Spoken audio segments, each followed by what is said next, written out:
Magandang araw po sa ating lahat. Kumusta na po kayo? Alam ko po, hindi masyadong magandang ating naging karanasan sa sunod-sunod na kalamidad na dulot ng pagbaha sa maraming lugar, lalong na po sa Metro Manila. Ramdam ko po ang hirap ng marami sa ating mga kababayan na naapektuhan ng pagbaha.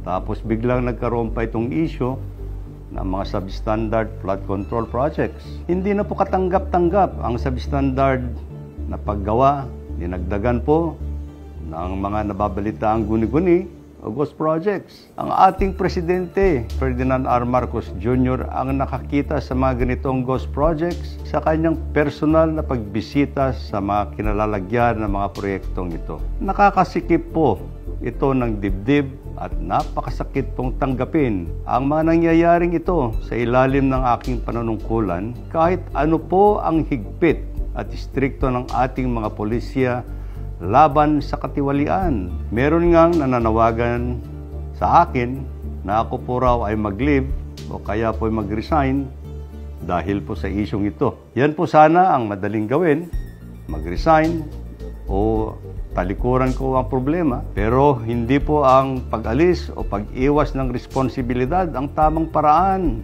ng paghahanap ng solusyon.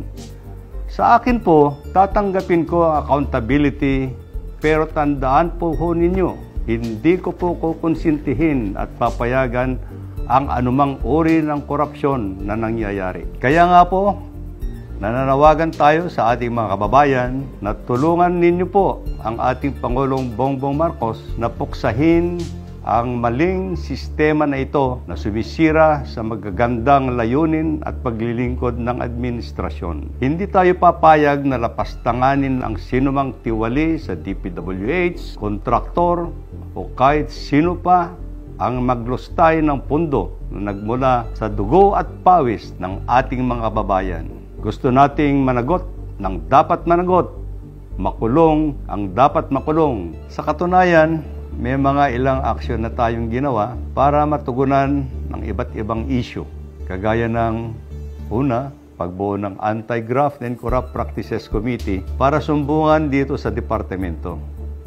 Pangalawa, pagpataw ng preventive suspension sa mga empleyado ng Bulacan 1st District Engineering Office mula sa District Engineer, Assistant District Engineer, at lahat ng section chiefs. Pangatlo, pag-reassign po sa Regional Director ng Region 4B. Pang-apat po, pagpataw ng preventive suspension sa District Engineer ng Batangas 1st District Engineering Office na nagtangkang manuhol sa isang kongresista. Panglima, pag-reassign sa Regional Office ng mga Assistant District Engineer at lahat ng mga Section Chiefs ng Batangas 1st District Engineering Office.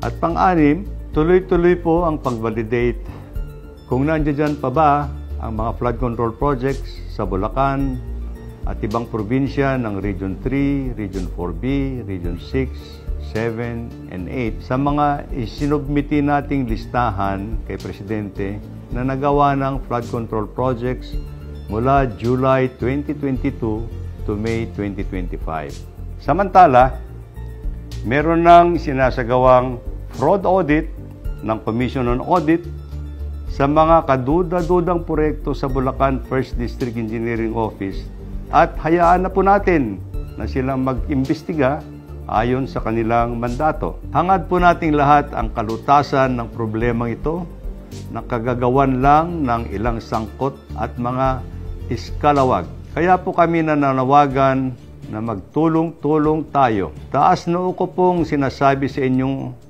lahat. Mas marami po ang matitino at mahuhusay na mga tao sa DPWH. Muli, hinihingi ko po ang inyong tulong na matukoy ang mga taong sangkot sa mga katiwalian sa mga paggawaing bayan.